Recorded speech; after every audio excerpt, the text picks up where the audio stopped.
بسم اللہ الرحمن الرحیم نحمده ونصلی علی رسولہ الکریم اللہم صلی علی سیدنا و مولانا محمد وعلی آل سیدنا و مولانا محمد وبارک وسلم تسلیما کثیرا کثیرا۔ سرکار دو عالم صلی اللہ علیہ وسلم نے اللہ رب العزت کے حکم سے جب سرزمین مکہ میں جو اس وقت بت پرستی کی آماج گاہ تھی اور اور بت پرستی کا گڑھ تھا، جب توحید کی دعوت علی الاعلان شروع کی تو ہم نے اچھی طرح سمجھا تھا کہ پھر مسلمانوں کے لیے تکلیف کے دن شروع ہو گئے اور مسلمانوں کو طرح طرح سے پریشان کیا جاتا رہا۔ خود جناب رسول اللہ صلی اللہ علیہ وسلم کو بھی اذیت تکلیف پہنچانے کا کوئی موقع بھی گوایا نہ گیا، اور مشرکین مکہ اور خاص طور پہ سرداران قریش وہ ہر ممکن یہ کوشش کرتے رہے، مختلف طریقوں سے، مختلف حیل و بہانوں سے، مختلف اسلوب سے، کہ کسی طریقے سے آپ علیہ الصلاۃ والسلام اپنی دعوت سے باز آ جائیں، کسی طریقے سے جن مسلمانوں نے اسلام کو گلے لگایا ہے وہ اس سے پیچھے ہٹ جائیں، کسی طریقے سے جو لوگ مسلمان ہو گئے ہیں ان کے علاوہ اب کوئی مسلمان نہ ہو۔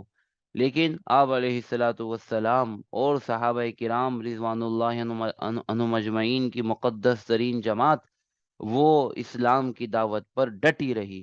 البتہ وقت گزرنے کے ساتھ مسلمانوں کے لیے حالات تکلیف دہ ہوتے چلے جا رہے تھے، لہذا اللہ رب العزت کے یقیناً حکم سے سرکار دو عالم صلی اللہ علیہ وسلم نے مسلمانوں کو کسی محفوظ اور پرامن مقام پر ہجرت کر جانے کی اجازت مرحمت فرما دی۔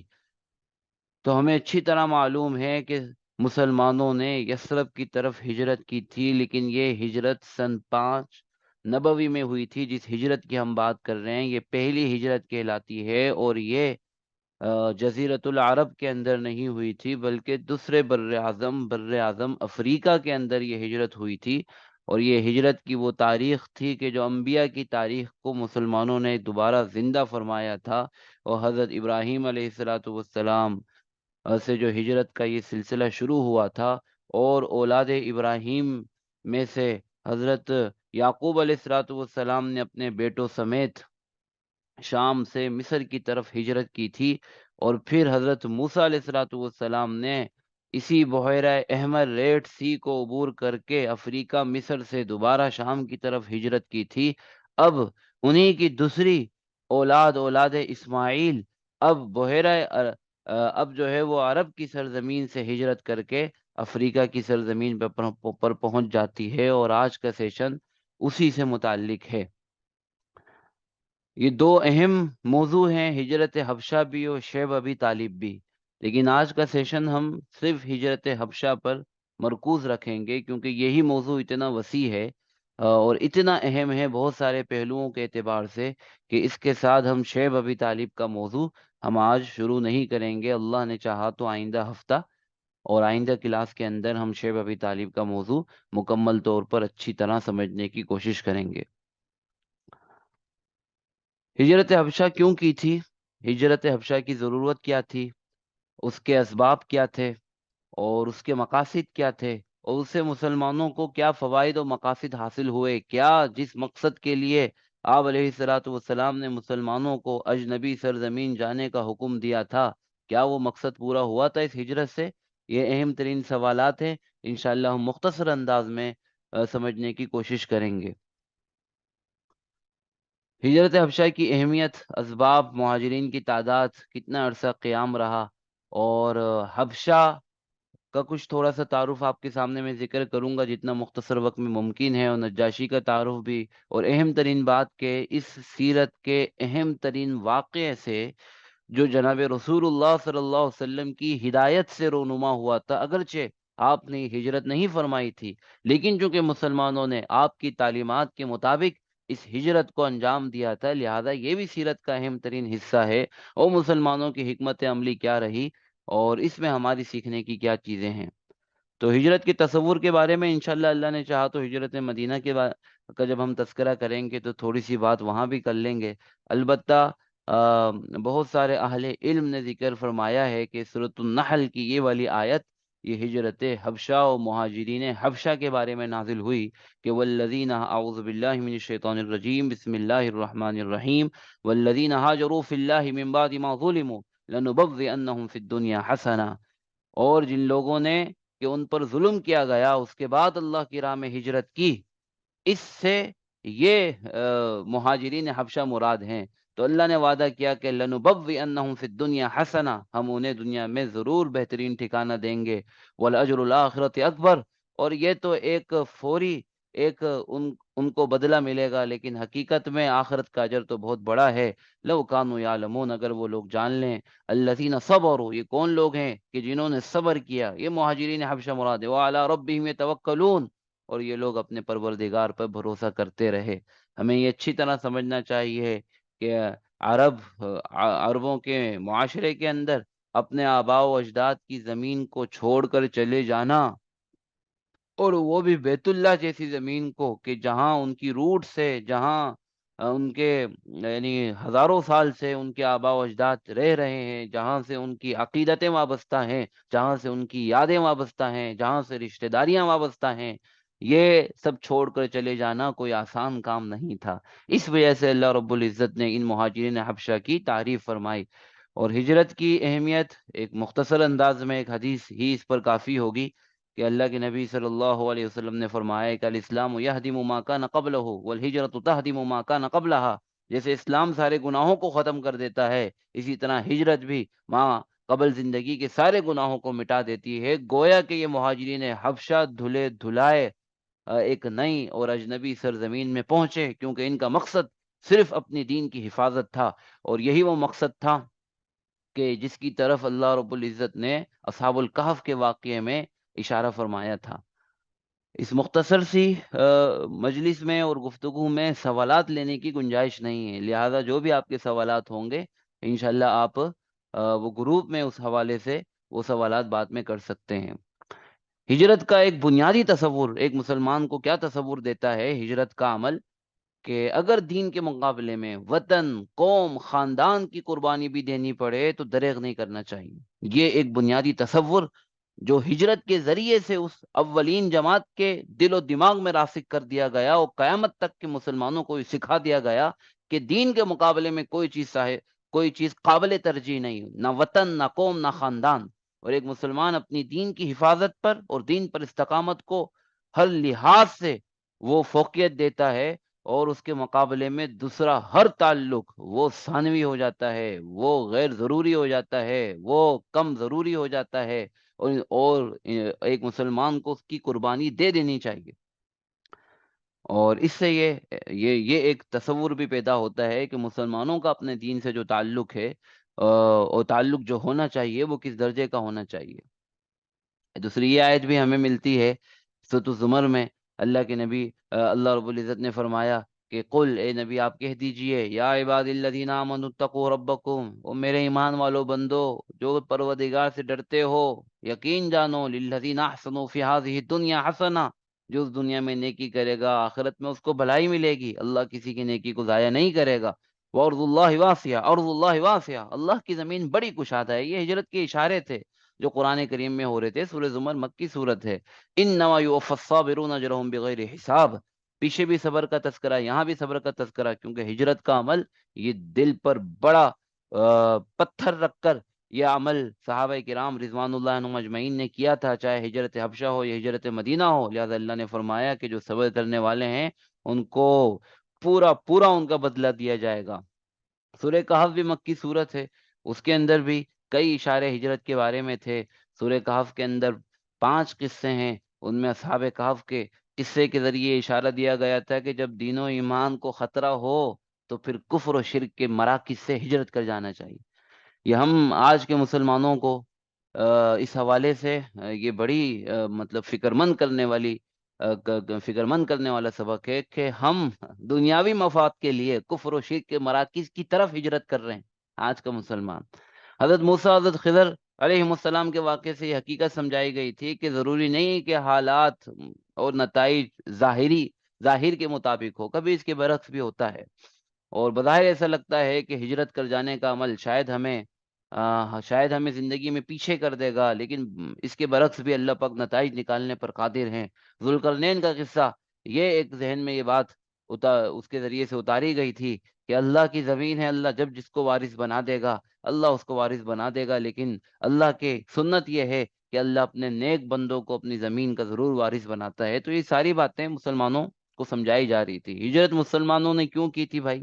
ظلم و ستم ہو رہا تھا، اور اللہ کے نبی صلی اللہ علیہ وسلم ایک دار الہجرت کو تلاش کر رہے تھے کہ جہاں مسلمان مستقل طور پر نقل کر جائیں۔ اس کے لیے بھی ایک تیاری تھی، اور قریش مکہ کو واضح پیغام تھا، قریش مکہ کو، کہ اگر تم نے یہاں ہمیں اپنے دین کے مطابق عمل کرنے کے لیے نہیں ہمیں اجازت نہیں دی، تو اللہ کی زمین بڑی وسیع ہے، ہم کہیں بھی زمین میں نکل جائیں گے، ہر جگہ ہمارے اللہ کی زمین ہے، اور ہم یہاں ضروری نہیں کہ ہمیشہ رہیں گے۔ اور مسلمانوں کو پرامن جگہ کی بھی تلاش تھی، لہذا ان سارے حالات کو دیکھتے ہوئے اللہ کے نبی صلی اللہ علیہ وسلم نے مسلمانوں کو اجازت دے دی تھی باقاعدہ کہ لو خرجتم الى الارض الحبشہ فان فيها ملكا لا يظلم عنده لا يظلم عنده احد وهي ارض صدق حتى يجعل الله لكم خرجا مما انتم فيه، یعنی تم لوگ جو ہے سرزمین حبشہ نکل جاؤ، بادشاہ انصاف پسند ہے، یہ بنیادی بات ہے، اس کے ہاں کسی پر ظلم نہیں کیا جاتا، اور وہ سچائی کی سرزمین ہے، جب تک کہ اللہ پاک تمہیں یہاں کی مصیبتوں سے نجات نہ دے دے۔ تو مسلمانوں کو حکم بھی دے دیا گیا تھا۔ تو مسلمان انشاءاللہ آگے ہم ذکر کرتے ہیں، شعبیہ کی بندرگاہ پر مسلمان اولین آئے تھے، اور پھر یہاں مصوع کی بندرگاہ پر مسلمان اتر گئے تھے، جو ایریٹیریا کا حصہ ہے موجودہ، اور یہ شعبیہ کے نام سے یہ بندرگاہ آج بھی بڑی بندرگاہ یہ سعودیہ میں موجود ہے۔ مسلمان کشتیوں کے راستے سے یہاں مسلمانوں نے ہجرت کی تھی، اور آج کے اعتبار سے جو اس وقت کا حبشہ تھا، وہ آج کے اعتبار سے 3 ملک بنتا ہے، ایریٹیریا، ایتھوپیا اور صومالیہ۔ یہ آج کے جو افریقہ کے 3 ملک بنتے ہیں، اس وقت یہ مضبوط مذہبی عیسائی ریاست تھی، مضبوط مذہبی عیسائی ریاست تھی، اور جو ابرہہ نے حملہ کیا تھا، ابرہہ بھی حبشہ سے اٹھ کر آئے تھا، اور وہاں جو ہے وہ اہل روم کا بڑا اثر و رسوخ تھا، تو مضبوط مذہبی ریاست تھی۔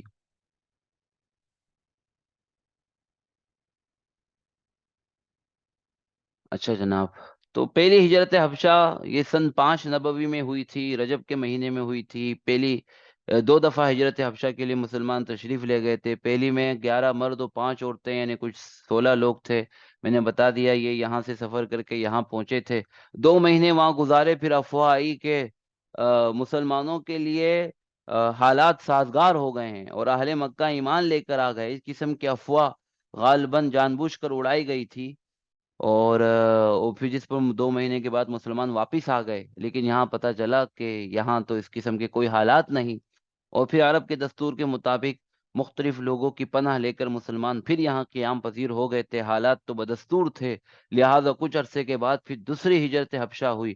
اس دفعہ ایک بڑی تعداد تھی، 100 سے زائد افراد شامل تھے، 101 102 افراد تھے، 83 مرد اور 18 خواتین تھی، اور پھر ان کی واپسی مختلف اوقات میں ہوئی۔ 30 35 لوگ غزوہ بدر سے پہلے آ گئے، اس کے بعد 20 25 لوگ پھر بعد میں آتے چلے گئے۔ بہرحال مختلف اوقات میں واپسی ہوئی، لیکن حضرت جعفر تیار، یعنی حضرت جعفر بن ابی طالب رضی اللہ تعالیٰ عنہ کے، جو اس مہم میں مسلمانوں کے سردار تھے اور امیر مقرر ہوئے تھے، ان کا آخری وفد سن 7 ہجری میں آیا تھا۔ تو اس اعتبار سے دیکھا جائے تو مسلمانوں کا وہاں قیام کل 16 سال رہا، البتہ مختلف لوگ مختلف اعتبار سے واپس آتے رہے۔ جب نجاشی نے بڑا حسن سلوک کیا تھا، قریشی لوگوں کو چین نہیں آیا تھا کہ مسلمان وہاں صبر و سکون کے ساتھ، راحت و آرام کے ساتھ رہ جائیں، ان کو بڑے خدشات تھے، ابھی ہم اس کا ذکر کرتے ہیں، لہٰذا یہاں سے وفد گیا تھا، اور بڑا مناظرہ ہوا، اور انہوں نے کہا کہ ہمارے نوجوان بھٹک گئے ہیں،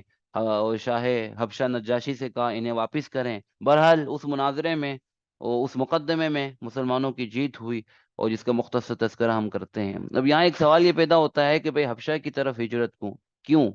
دنیا میں اور بھی مقامات ہو سکتے تھے، ممکنہ مقامات بھی کچھ اہل سیرت جو سیرت نگار حضرات نے ذکر کیے ہیں.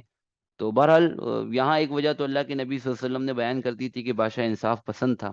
دوسری بات ہے کہ عرب میں مثلا یمن میں یا عرب کی ان علاقوں میں کہ جو روم کے قریب تھے، مسلمان چلے بھی جاتے تو یہ بڑا قریش اثر و رسوخ رکھتے تھے. یہ جب حبشہ پہنچ گئے تو خود عرب کی سرزمین سے کسی جگہ سے مسلمانوں کو جبراً واپس لانا بڑا آسان تھا ان کے لیے. البتہ سمندر پار سے لانا اور بادشاہ کا سامنا کر کے لانا، جیسا کہ بعد کے واقعات نے ثابت کیا، ان کے لیے مشکل تھا. اور مسلمان حبشہ کے معاشرے سے واقف تھے، خود جناب رسول اللہ صلی اللہ علیہ وسلم واقف تھے، وہاں کے کچھ علاقوں سے بھی واقف تھے. اور آپ بچپن ہی سے حبشہ کی باتیں سنتے رہتے تھے. ایمن جو بڑا عرصہ بچپن میں اللہ کے نبی صلی اللہ علیہ وسلم کے ساتھ گزرا، اللہ کے نبی صلی اللہ علیہ وسلم کا ان کے ساتھ، وہ بھی حبشہ سے تھیں. آپ کے اولین جانثار صحابہ میں سے حضرت بلال حبشی بھی حبشہ کے تھے. اور پھر قریش کا اور پھر جناب ابو طالب کا بھی بڑا خاندانی رابطہ تھا. اور جناب ابو طالب نے ایک خط بھی لکھا تھا، اور خود آپ علیہ الصلوۃ والسلام نے اپنا پہلا خط جو لکھا تھا وہ شاہ حبشہ نجاشی کو لکھا تھا. تو کچھ تعلقات بھی تھے، اور قریش کے وہاں تجارتی روابط بھی تھے. تو ایک قسم کا قریش کے تجارتی روابط پر ایک قسم کا آپ یہ سمجھیں کہ ایک قسم کا ان پر پریشر بھی تھا کہ اگر مسلمانوں کے احوال اور مسلمانوں کے معاملات شاہ حبشہ نجاشی سے بہتر ہوتے ہیں تو قریش کے معاملات یقیناً وہ خراب ہوں گے. تو یہ ساری باتیں تھی. اسی وجہ سے ہمیں نظر آتا ہے کہ ہجرت حبشہ پر قریش کا رد عمل بڑا سخت ہے. انہوں نے دونوں دفعہ مسلمانوں کا تعاقب کرنے کی کوشش کی، مسلمان ان کا ہاتھ نہ آئے. اور پھر یہ وہاں تک پہنچ گئے جس کا ہم تذکرہ کرتے ہیں. وہ باقاعدہ ان کا وفد، دو سردار ان کے، وہ انتہائی قیمتی تحائف لے کر وہ وہاں پہنچے. انہوں نے پوری کوشش کی کہ کسی طریقے سے ان سب لوگوں کو حوالے کر دیا جائے اور وہ مسلمانوں کو دوبارہ قیدی بنا کر مکہ میں لے کر آ جائیں.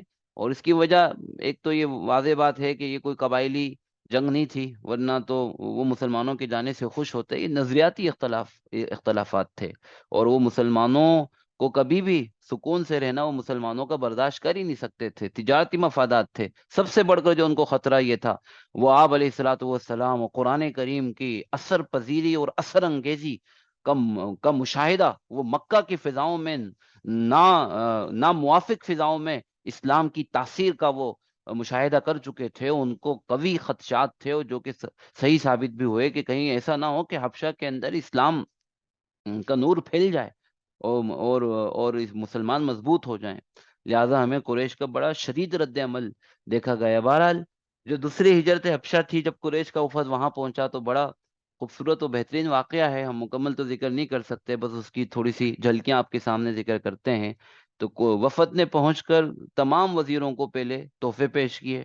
قریشی وفد نے وہ مسلمانوں کو واپس لینے گئے تھے، اعتماد میں لیا، اور انہوں نے مطالبہ کیا کہ بھائی ان مہاجرین کو بس حوالے کر دیں اور کوئی بات نہ کی جائے. لیکن اللہ کے نبی صلی اللہ علیہ وسلم نے جو بھیجا تھا وہ اسی وجہ سے بھیجا تھا کہ بادشاہ انصاف پسند ہے. لہٰذا اس نے کہا کہ ایسے جن لوگوں نے میری زمین کو ترجیح دی اور میرے پڑوس کو ترجیح دی، میں بغیر پوچھ گچھ کے اور تمہارے الزامات کے بارے میں تفتیش کے بغیر میں ان کو تمہارے حوالے نہیں کروں گا. اور مسلمانوں کو مسئلہ یہ تھا کہ جناب رسول اللہ صلی اللہ علیہ وسلم سے وہ ہر معاملے میں رہنمائی لیتے تھے، یہاں ان سے براہ راست رابطہ ممکن نہیں تھا. بہرحال اور یہ مسلمانوں کا مستقبل یہاں کیا ہوگا، اس مقدمے پر یا اس گفتگو پر یا اس مناظرے پر اس کا انحصار تھا. لہذا مسلمانوں نے مشاورت سے، باہمی مشاورت سے مسلمانوں نے اپنا ایک موقف اختیار کیا، ایک اصولی نقطہ کہ جو بھی دربار میں بات ہوگی دیکھا جائے گا. البتہ دو نقطے ہماری ہر گفتگو کے مرکز ہوں گے. نمبر ایک، ہم اپنے نبی صلی اللہ علیہ وسلم کی تعلیم کے خلاف کوئی بات بھی نہیں کریں گے چاہے کچھ بھی ہو جائے. یہ اصولی بات انہوں نے طے کی. نمبر دو، بادشاہ چونکہ انصاف پسند ہے لہذا ہم بادشاہ کے نظام انصاف کا سہارا لیں گے. حضرت جعفر طیار رضی اللہ تعالیٰ عنہ کو بلایا گیا تو انہوں نے 3 بہترین سوالات رکھے.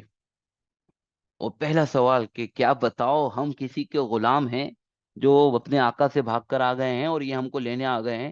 اگر ایسا ہے تو ہمیں ان کے حوالے کر دیا جائے. ٹھیک ہے.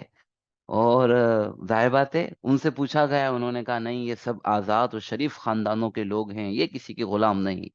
پھر کہا گیا کہ ہم کیا کسی کو قتل کر کے بھاگے ہیں اور ہم نے کوئی ناحق خون کر دیا ہے تو ہمیں مقتول کے وارثوں کے حوالے کر دیا جائے اگر ایسی بات ہے.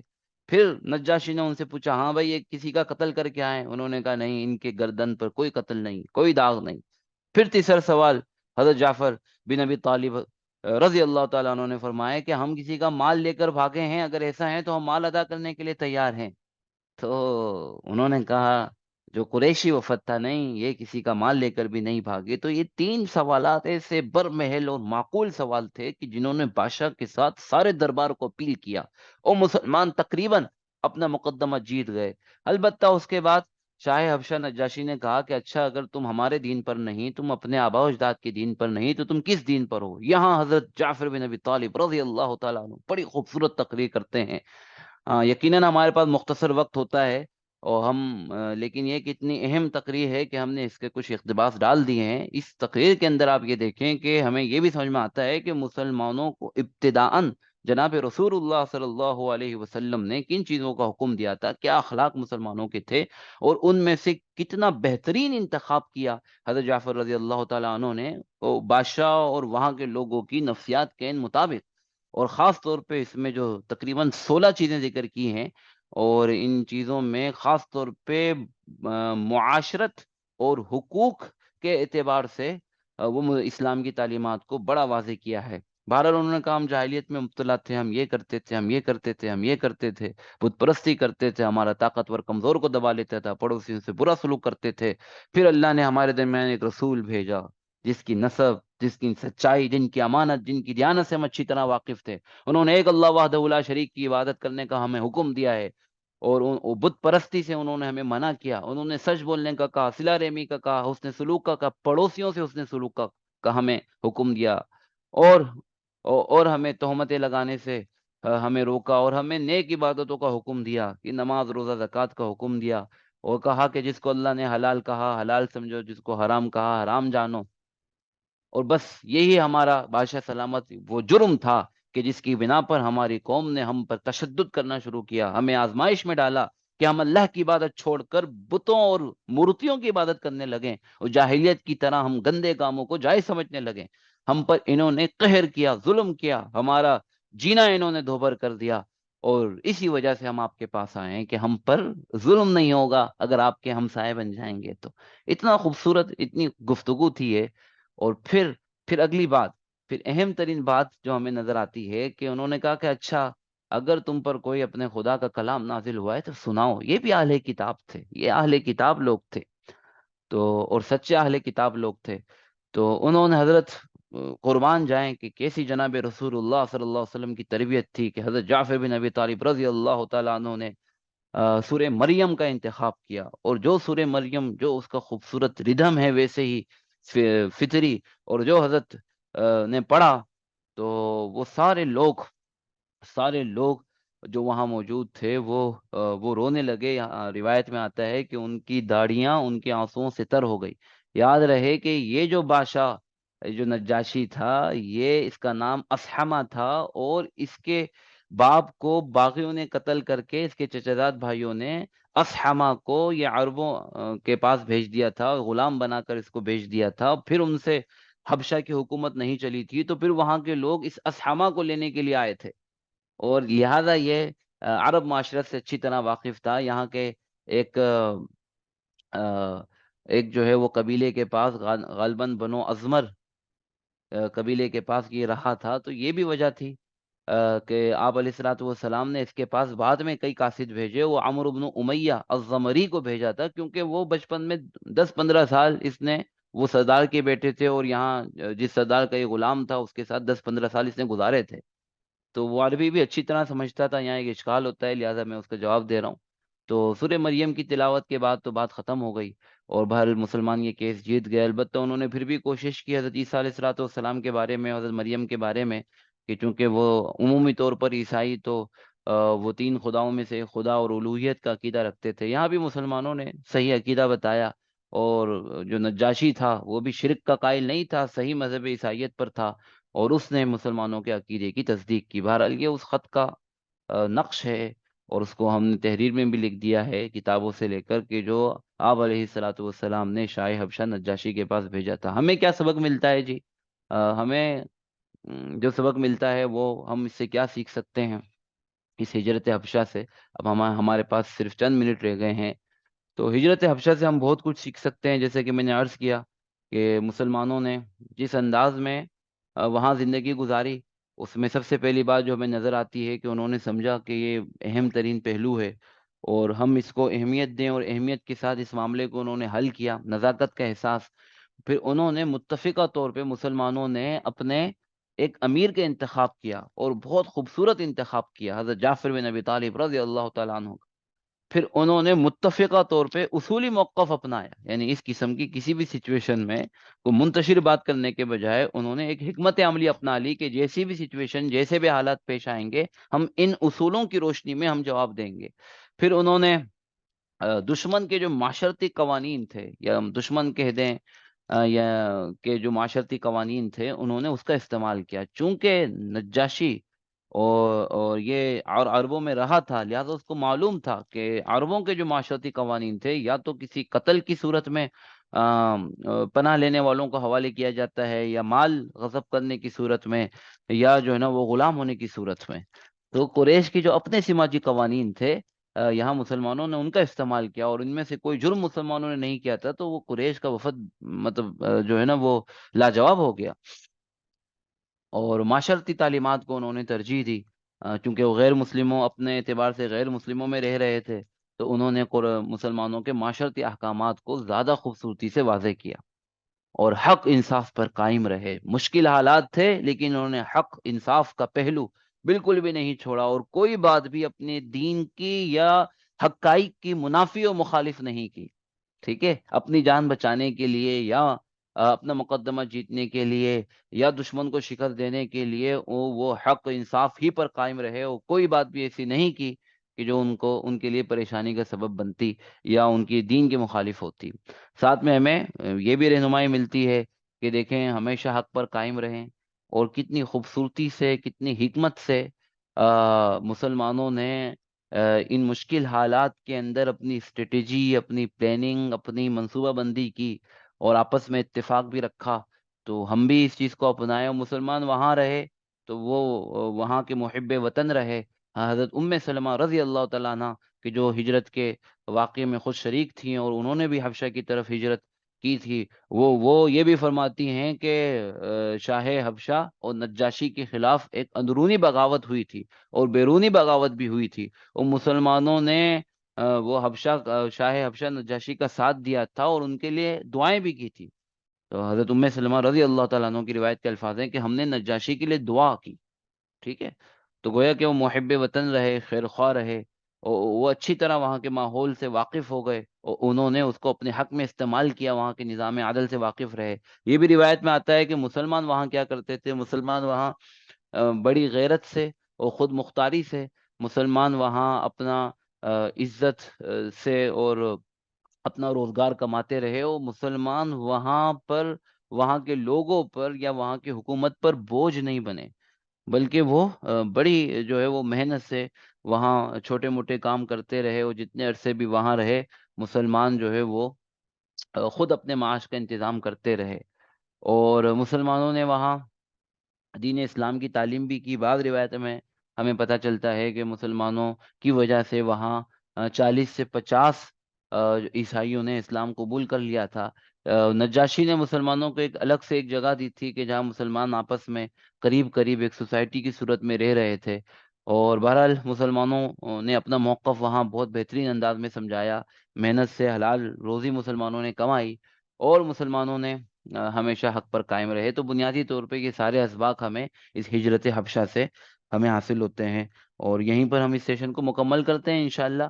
اور شعیب ابی طالب کا جو واقعہ ہے، اور آگے انشاءاللہ جو ہمارا موضوع ہے ہجرت مدینہ، اور انشاءاللہ ہم دونوں کو ملا کر مختصر انداز میں اس پہ گفتگو کرنے کے آئندہ سیشن میں کوشش کریں گے.